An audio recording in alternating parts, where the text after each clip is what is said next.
One individual can make on an entire generation and beyond. There's so much you can learn from it. Dr. Amu, we normally remember him as a composer, but he was more than that.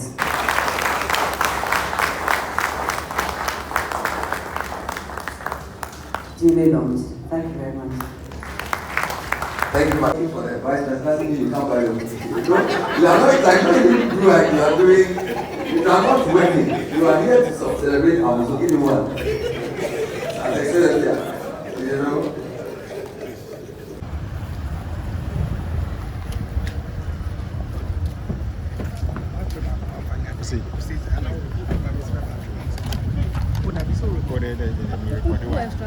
Yeah.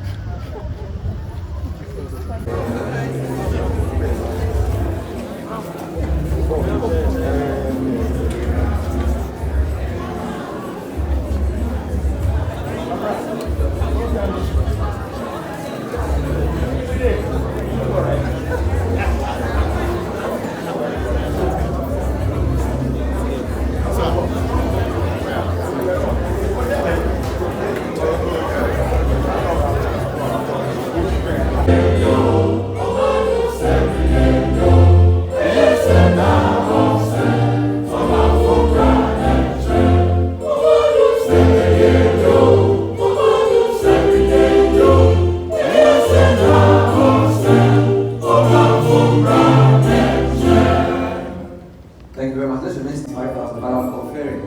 But let me take the global evangelical. Thank you very much, His Royal Majesty Lega Ojo, the 12th, once again, the overlord of the Piki State. Ladies and gentlemen, Dr. Ephraim Amu.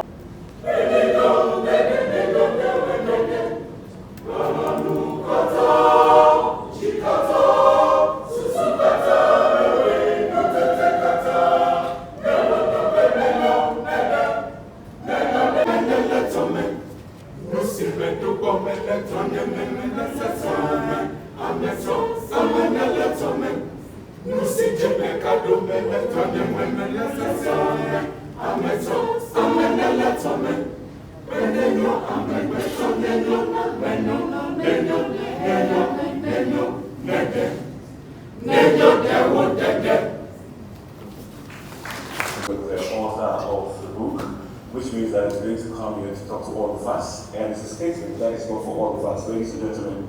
He is the rector of the Kofi Chrysler Institute of Theology, Mission and Culture, Ecofom Inquaken. Ladies and gentlemen, please, Reverend Professor Felix Lai.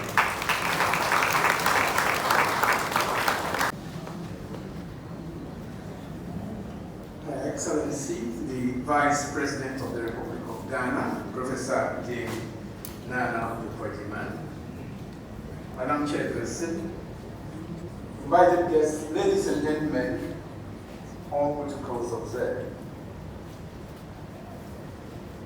Madam Chairperson, now to the first letter. Peki Abetili, PO Box 50, Peki Volta region, to whomever it may concern, the Sagan village. Dear sir, according to an information which has reached me, a self-styled pastor has come to the Sagan village to establish a church. As far back as February 11 this year, I wrote to the said pastor to stop any attempt to establish his so-called church at the village. In spite of my warning, he stubbornly persists in his efforts to establish the church. This is a complete disregard of my warning, and I'm compelled to write again and forbid this action. I herewith attach a copy of my warning letter of February 11, 1987. For peace to prevail in the Saka village, I forbid the establishment of any other Christian church than the Methodist Church and the Church of Pentecost, both of which had already been established there for years. In the event of a deliberate defiance of this warning, I shall be compelled to take every necessary step to effect compliance. Faithfully yours, Ephraim Amu. To Ephraim Amu. My dear Kwaku, please allow me to express myself frankly on a subject which has been worrying me immensely. It is about yesterday's tribal drumming display. I enjoyed it immensely from many aspects. There was some attempt at getting distinctive dancers. Our imperfections are also significant. They warn us that we have a long way to go. But there was one fox power which is inexcusable. The dance is a traditional dance. It is a state dance. Our first duty is to learn it in its purest form. Any reforms can come when we have mastered it thoroughly and when we know its true values. But it is dangerous. It is criminal. It is sacrilege to introduce at this stage something which is not a fundamental part of it.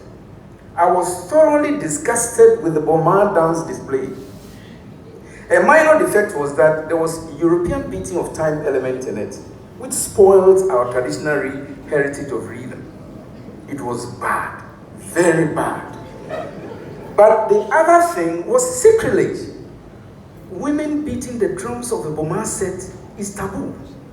One of the greatest taboos. Then why introduce it? Especially in a display. A display to foreigners who have never seen a real traditional dance, who perhaps will never see one. Bad, Mr. Amu. Very bad indeed. My support for this Freeman ideal is alienated. Your obedient servant, William. This letter was written in Achimota when Amu arrived there to teach, and he started introducing his experiments. The last one is a diary entry of 4 December 1933. His diary entry. Fort William came to me at 4:00 a.m. and we chatted until 5 a.m. I didn't go to work in the morning. I attended to my visitors. The young men left on foot. My people left at 12 o'clock. I received a telegram from the principal, Mr. Fraser, that there was a vacancy for me, so I should come to see him. I showed it to my people before they left. So we were all happy. I came home to attend classes from 2 to 3 p.m. I came back and got prepared for a journey to Achimota. Then there arose tumult among the people of Ekropong that I had refused the offer. I said I would surely accept the offer. I passed through in Swam and arrived at Achimota at 8:30 a.m. Madam Letitia was also a guest to operate before I arrived. I finished eating. We conversed for a long time and I went to bed at 11:40 p.m. This was a letter, this was a diary entry intimating the telegram that Mr. Fraser sent him from Achimota School, inviting him to be part of the staff when he was dismissed from the Presbyterian Training College.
of you know that song?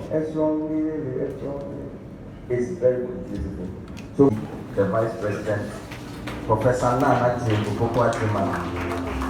to bring us her remarks and also do the official launch of the book. Please put your hands together for her.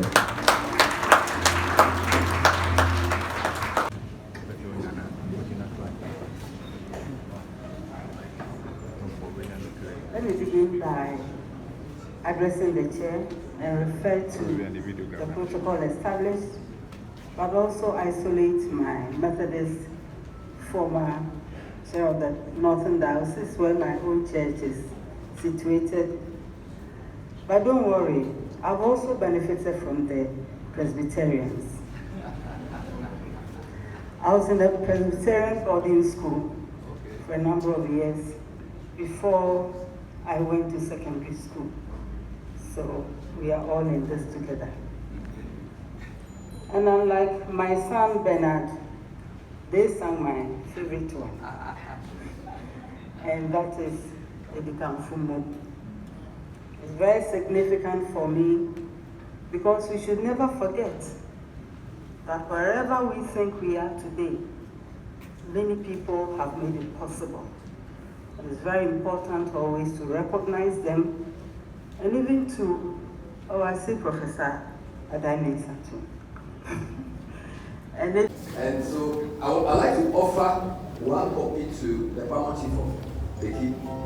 And we are here to celebrate the legacy of Dr. Ephraim Amu, a man whose contributions are unparalleled to our culture as Ghanaians, as he continues to show through his efforts our needed resilience to inspire generations also. And I particularly need to thank my brother Akuno for ensuring that I was here, no matter what was going on. And of course, I'm very happy to be here. This event goes beyond the book launch, and it moves towards its appropriate destination. And that is the celebration of a legacy, of the example. And it enjoins all of us to reflect on the impact that one individual can make on an entire generation and beyond. There's so much you can learn from it. Dr. Amu, we normally remember him as a composer, but he was more than that. He was an educator, a theologian, a visionary leader, a nationalist. And he lived a life of purpose.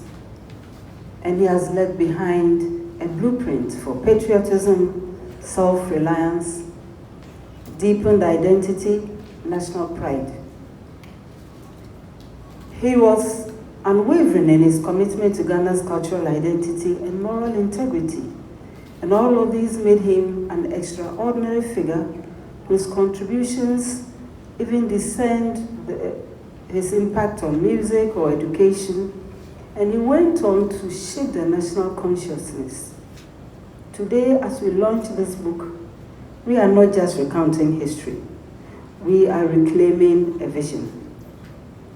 This book serves as a reminder of his teachings, his guide to present and future generations. It urges us to honor the wisdom, sacrifices, and resilience of those who paved the way for our national development. Sometimes I just wonder, what was it like for him at the personal level, in his quiet moments, when it's like you are running against the grain. But without that, there will be no change. He was a man of many parts, a man of many gifts. He was a cultural architect. He knew that our future depended on our identity, which at the time, currently, I lament that we don't even talk about it. We don't even have discussions of our identity and where we should be heading, where our children should be heading, followed by the grandchildren. And we know all the examples he has left from the review. We know the local languages he composed in, the music, and so on. And this all begs the question, what have we done with these examples? We've heard them many times. What have we done with them? So, a charge we have to keep. He was a national influential thinker, and he truly demonstrated that progress wasn't possible when you abandoned who you were, when you abandoned your own heritage. And that, I believe, is part of the reasons why he would integrate music, faith, education, to transform him into one of Ghana's most influential thinkers and cultural revolutionaries.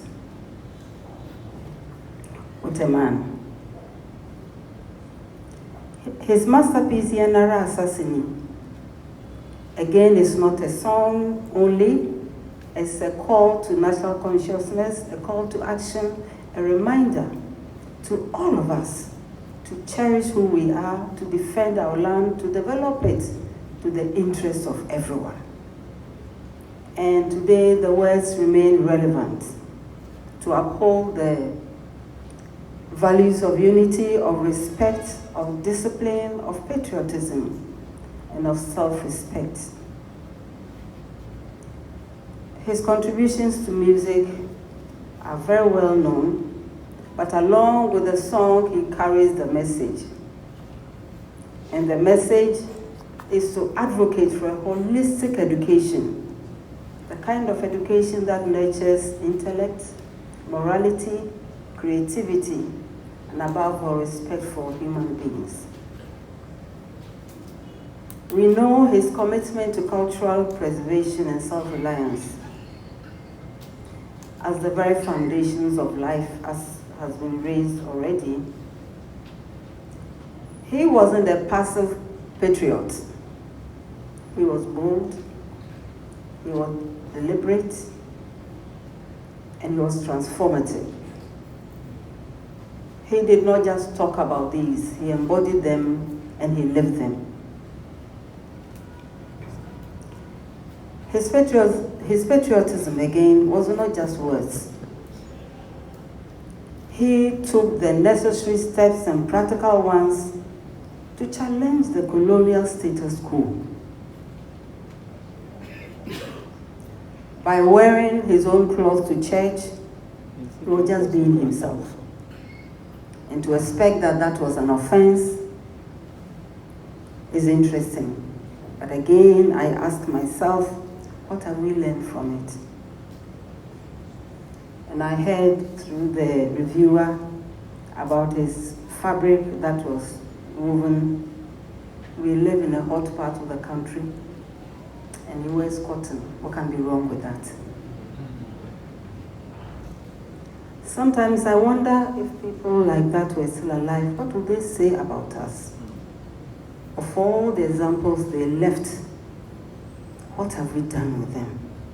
I hear many people, especially the youth, talk to us about, oh, I want a role model. And I said, they are there. And as Ghanaians say, plenty.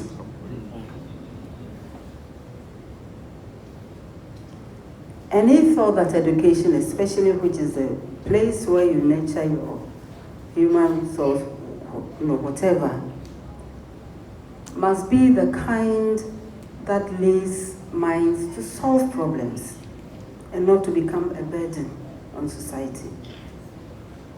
We need to promote ethical leadership to ensure that honesty, service to nation are prioritized and practicalized. We need to encourage self-reliance, equip individuals with various skills that will translate into productivity. And all of these he outlines in his life, and he lived them.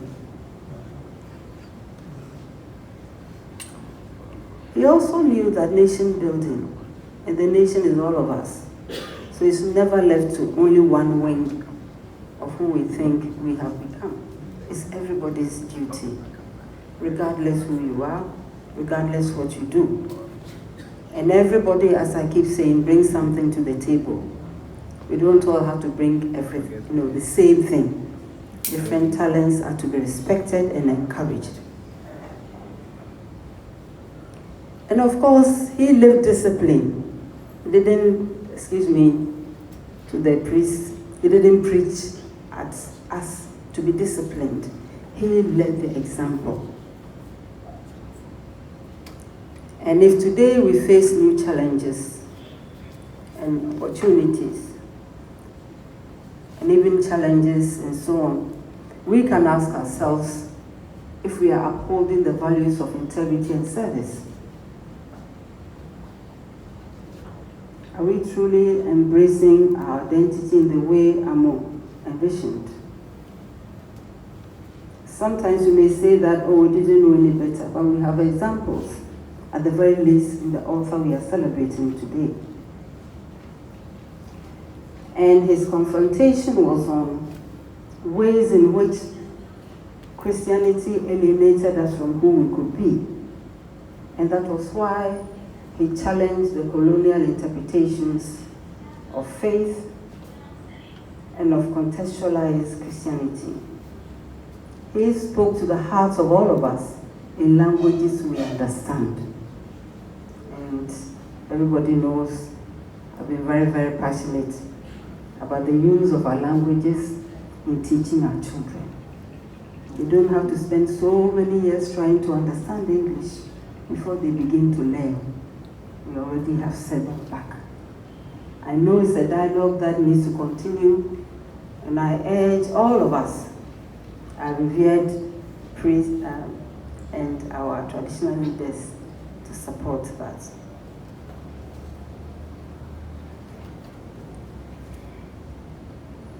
And we know that even as the church, broadly defined, grows and expands and so on, we can never skip the example of our celebrant tonight.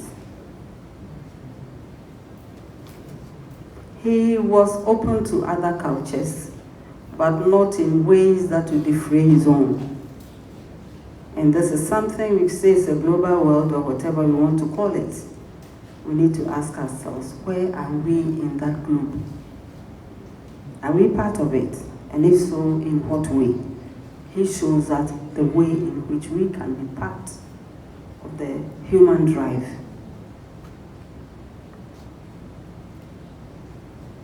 And he was not one of the people who was happy or contented just to speak about progress. Again, he lived it. And his commitment, which is unwavering to this country called Ghana, lays in the way he carried himself, in the lessons he taught, in the music he composed, and in the way he related even with himself before going out to others.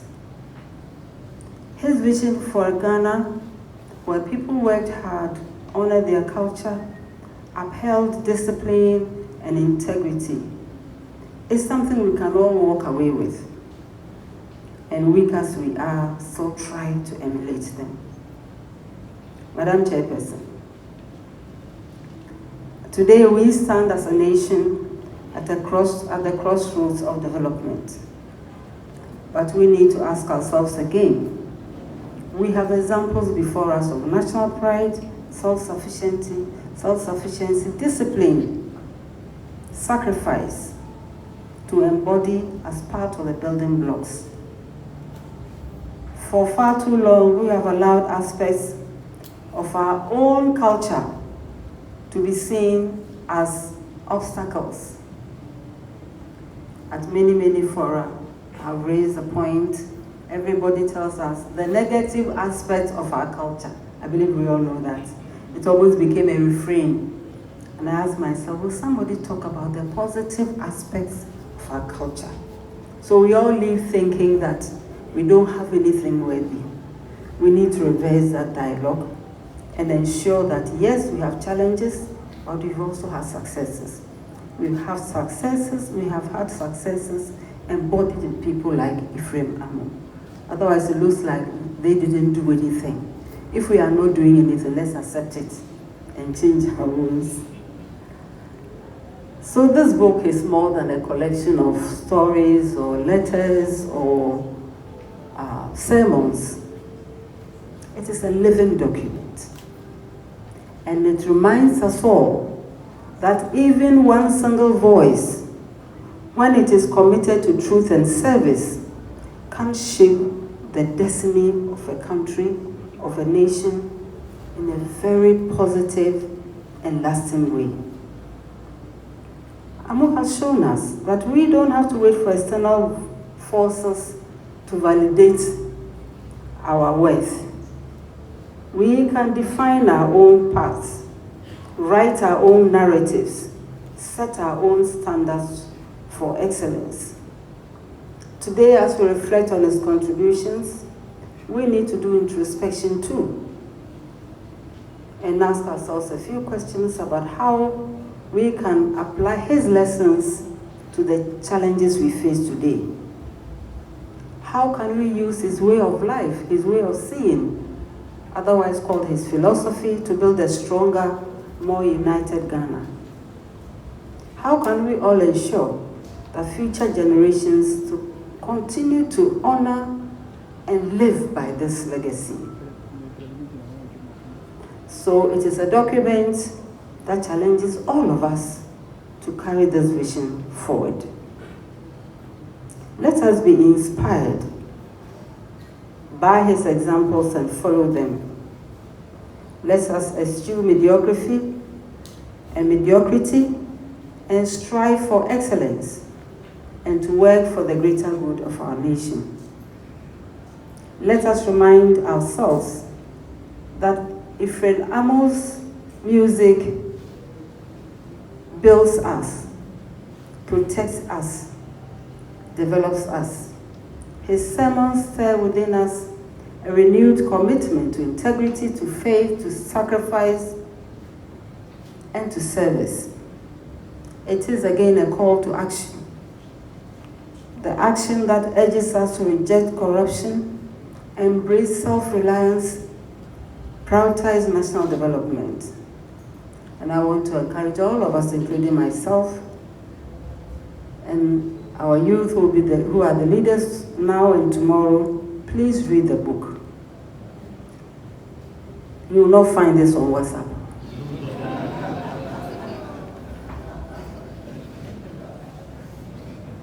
Not that I have anything against WhatsApp. I use it too. But I know it has its limitations. I used to ask my students, have you seen yourself on Google? What of you is on Google? Who is putting that information together? Because information is never innocent. So let's not be happy with what others think we are, but be happy with what we can be. And we can be bold in our convictions, stand firm to what is right, even what is not popular. It's not about popularity and noise making. It's about leaving a legacy that is worthy of celebration, as Ephraim Amu has left us. And now I have the greatest pride and responsibility to declare this book, which is a source that leads to enlightened minds, renewal of much needed sense of national purpose, a compass for all of us, young and old, titled Ephraim Amu, nationalist poet and theologian. Was born 1899 and passed on 1995. And I'm very happy and privileged to declare the book duly launched.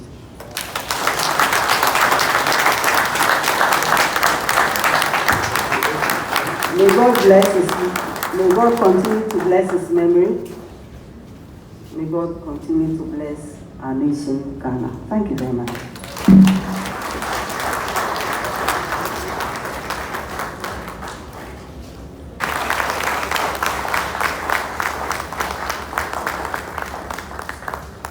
duly launched. Thank you very much. Thank you, Madam Vice President. Please put your hands together for her. And Ephraim Amu, nationalist, poet, and theologian, has been duly launched. And what we are doing is you could just indicate something for the Vice President. Doesn't mean you come by the way. You are not like you are doing. You are not working. You are here to celebrate Amu. So give me one. As excellent, yeah. You know, smile Italian. And if you know Evers, usually when they see the kids, they laugh at them and say, our Ever is too funny. But Ghana's second most important function. Please, very good. So I wanted to offer it to my paramount chief, but I'll give you the floor. So Chris Randolph. Alright.